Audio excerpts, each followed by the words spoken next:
En discutant avec des amis, avec des connaissances, avec des proches, je me suis rendu compte que le développement personnel avait une très mauvaise réputation pour beaucoup de gens. Pour certains, c'est une arnaque, pour d'autres, c'est une escroquerie absolue. Et ces personnes-là ne veulent même pas entendre parler du développement personnel.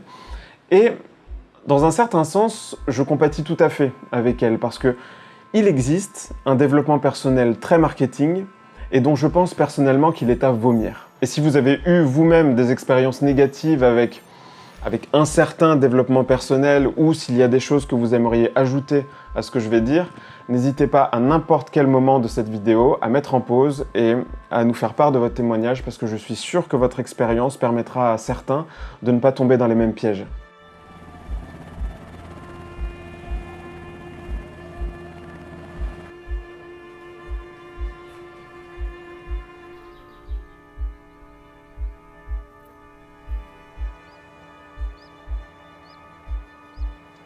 Effectivement, il y a beaucoup d'individus dont le business est de vendre du rêve.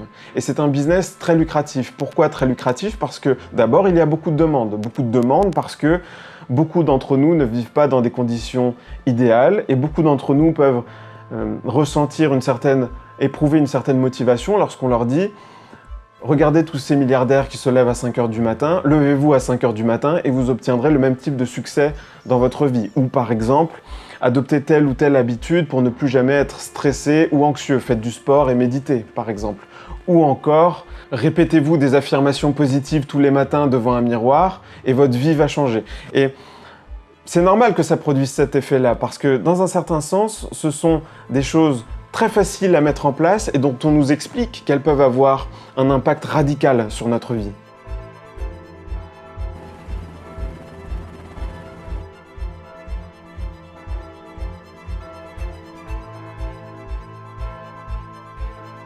Et tout ça, ça nous laisse penser que nous sommes responsables à 100% de notre condition, de notre bien-être, que si par exemple vous subissez des pressions au travail, c'est de votre faute si vous le percevez mal, parce que vous êtes responsable de votre anxiété, de votre angoisse. On oublie complètement par exemple que le nombre de personnes qui se lèvent à 5 h du matin parce qu'elles travaillent à l'usine écrase le nombre de personnes qui se lèvent à la même heure et qui sont milliardaires ou millionnaires. Donc l'heure à laquelle on se lève le matin n'est absolument pas une variable qui prédit le succès économique. Ce que je trouve de particulièrement abject dans cette manière de faire les choses, c'est que au bout d'un moment, les gens, qui ne sont pas idiots, à force de tomber sur des charlatans, se disent « tout est acheté à la poubelle ». Or, s'il y a une chose qu'on ne peut pas nier, c'est qu'il y a une souffrance, que cette souffrance est réelle et que c'est cette souffrance qui crée la demande en développement personnel. Cette souffrance, c'est un cri à l'aide. Et c'est pour ça que je disais tout à l'heure qu'il y a un certain champ du développement personnel qui, selon moi, est à vomir parce qu'il se nourrit de la souffrance de l'autre pour lui proposer des solutions qui n'en sont absolument pas. Résultat, la souffrance est encore plus grande parce que non seulement l'individu maintenant se croit responsable à 100% de sa souffrance, mais en plus, comme on lui a proposé des solutions qui n'en étaient pas, il n'arrive pas à sortir de sa condition, ce qui est d'une voie rapide vers la dépression. Qui dit dépression dit évidemment plus de souffrance, mais dit aussi plus de consommation de développement personnel, achat de formation à 300 balles pour retrouver la confiance en soi, et bla, et bla, et bla.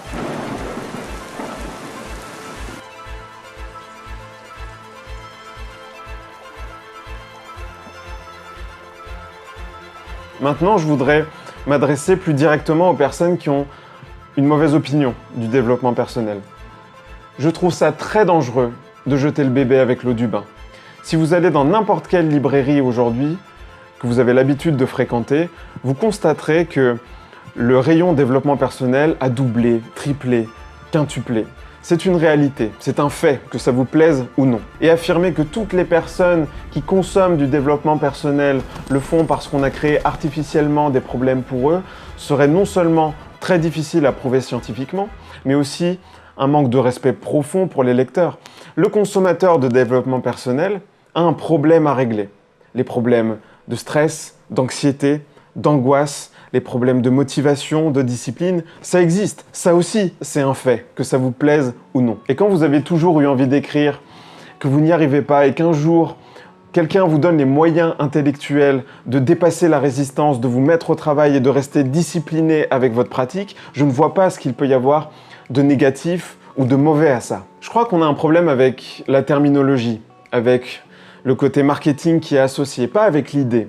Cette idée que l'homme doit se dépasser, doit essayer de s'améliorer, cette idée est présente depuis des milliers d'années.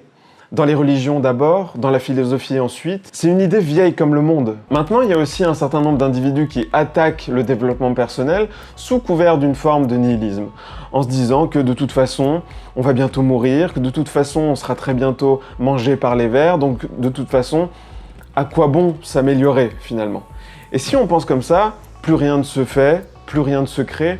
Et être nihiliste, ça n'a rien à voir avec la religion. On peut être athée et avoir un sens très fort du devoir, de la compassion, des répercussions positives que peuvent avoir nos actions sur les autres. D'autres pensent qu'ils sont l'alpha et l'oméga de leur vie, qu'il n'y a rien à apprendre de l'autre, que s'il doit y avoir un effort d'adaptation, ça doit être un effort d'amélioration et d'adaptation du monde à leur névrose plutôt que l'inverse. Bonne chance pour faire une société avec ça. Et qu'on s'entende bien, le monde est loin d'être parfait, il y a beaucoup de choses à revoir dans nos sociétés actuelles, mais il y a aussi énormément de choses, je crois, qui se jouent dans la responsabilité individuelle. C'est ça pour moi, le développement personnel. En tout cas, c'est celui auquel je crois, celui qui, malgré les déterminismes sociaux, économiques, culturels, permet à l'individu de se renforcer pour être de plus en plus complet, de plus en plus libre de ses choix.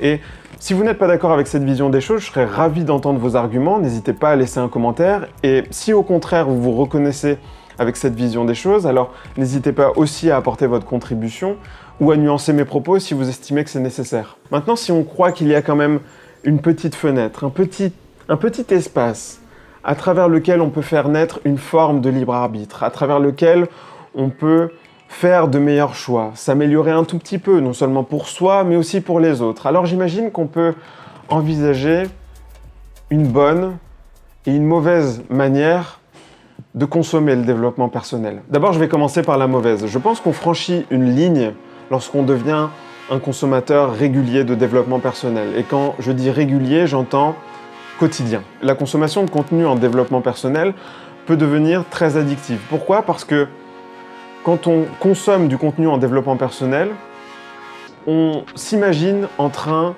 de recevoir les bénéfices des conseils qui nous sont donnés. Par exemple, vous regardez une vidéo sur la méditation et vous imaginez, en regardant cette vidéo, que vous ne serez plus jamais stressé ou anxieux. Et ça produit des réactions d'hormones dans votre corps, de dopamine, de sérotonine, qui sont tout à fait agréables. Donc, on peut nourrir une forme d'addiction au développement personnel. Donc si vous consommez beaucoup de contenu, que vous regardez vidéo après vidéo, que vous lisez article après article, si vous achetez des formations à 300 € parce que vous avez l'impression qu'en payant beaucoup d'argent, vous allez accéder à un contenu de meilleure qualité, peut-être que votre mindset, pour reprendre un terme cher au développement personnel, n'est pas le bon. Et si vous êtes dans ce cas-là, je vous encourage vraiment à prendre un petit peu de recul par rapport à cet univers-là, parce que vous n'avez pas besoin de dépenser des 100 et des 1000 dans ce type d'informations. L'essentiel de l'information en développement personnel est disponible gratuitement en ligne. Et de manière générale, à chaque fois qu'un individu se présente à vous dans une voiture de sport, dans une maison luxueuse, et qu'il vous promet monts et merveilles si vous achetez sa formation, méfiez-vous. Méfiez-vous de 1, parce que très souvent, la voiture ou l'appartement ou la maison ne lui appartiennent pas. Deuxièmement, parce que toute réussite rapide suppose très souvent de compromettre son intégrité. Je ne dis pas forcément que c'est le cas de tout le monde, mais je dis que très souvent, c'est une certaine forme d'intégrité qui est en jeu. Attention aussi à devenir un consommateur régulier de développement personnel, parce que si vous devenez consommateur régulier, vous risquez de créer des problèmes là où il n'y en a pas. Par exemple, pour reprendre mon exemple de tout à l'heure, vous tombez sur un article qui parle de ces millionnaires ou de ces milliardaires qui se lèvent à 5 h du matin. Vous, en ce moment, vous vous levez à un horaire normal, à 7 h, à 8 h, et vous lisez cette littérature et vous vous rendez compte que, tiens, effectivement, en se levant plus tôt, on a plus d'heures disponibles de calme, de sérénité, donc ça peut nous permettre de faire plus de choses, ou en tout cas de travailler à ces projets qui comptent pour nous. Je ne dis pas du tout que c'est une mauvaise chose. Je dis que ça vient imposer à votre agenda un problème qui n'existait pas auparavant. Et ça, chez certaines personnes, ça peut créer énormément d'anxiété. Maintenant, je suis persuadé, vous me direz si j'ai tort dans les commentaires, qu'il existe une bonne manière d'utiliser le développement personnel. Et pour moi, ça commence d'abord, on doit d'abord commencer par reconnaître que le développement personnel n'existe pas juste dans le rayon développement personnel ou bien-être de la Fnac. Le développement personnel est dans la philosophie, dans la psychologie, dans les sciences dures, dans les sciences molles. Donc je pense qu'augmenter notre capital culturel doit être notre priorité absolue. Et que le développement personnel, ça doit être un peu la dernière roue du carrosse, lorsqu'on a tous les fondements philosophiques, psychologiques, et qu'ensuite il nous manque plus que des détails pratiques ou l'expérience de certains pour un petit peu consolider cette nouvelle habitude ou ces nouvelles choses que l'on a envie de mettre en place dans notre vie. Maintenant, je comprends aussi que certains n'aient pas du tout envie, après une journée de travail, quand ils ont une vie de famille, quand ils ont envie de passer du temps avec leurs enfants, qu'ils n'ont pas du tout envie de passer du temps à lire de la philo ou à lire de la psychologie. Et c'est là précisément que je pense également que le développement personnel peut être intéressant, parce que le développement personnel, s'il est bien fait, ce sont des gens qui sont allés chercher ce que disait la philosophie, la psychologie et les sciences sur cette thématique qui intéresse le spectateur ou le lecteur. Et là, ce qui va être déterminant, je crois, c'est la manière dont on va approcher le développement personnel.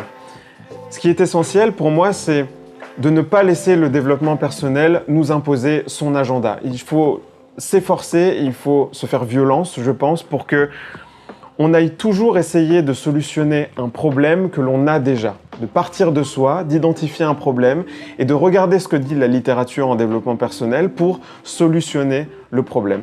Et l'inconvénient, si on devient un consommateur effréné de développement personnel et qu'on ne fait pas attention à la manière dont on s'expose à ce contenu, c'est que c'est lui qui finit par nous imposer son agenda. Et pour moi, c'est là que ça devient problématique. Donc toujours faire attention à la manière dont on s'expose à ce type de contenu pour ne pas créer des problèmes là où il n'y en a pas, pour ne pas non plus oublier de solutionner le problème pour lequel on avait commencé à faire nos recherches, parce que c'est quand même pour ça qu'on s'était mis en ligne ou qu'on avait commencé à lire des articles ou regarder des vidéos, donc c'est important aussi.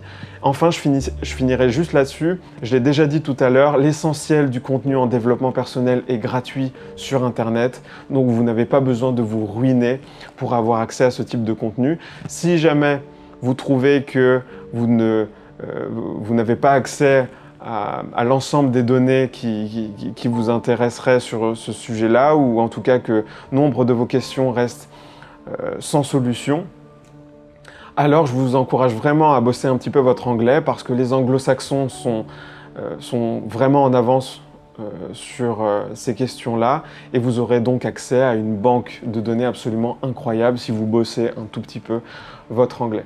En tout cas, je suis très content d'avoir pu partager ma vision des choses avec vous. Encore une fois, si vous adhérez à cette vision-là, n'hésitez pas à laisser un commentaire. Si vous pensez que le développement personnel n'a absolument rien de bon, n'hésitez pas également à laisser un commentaire.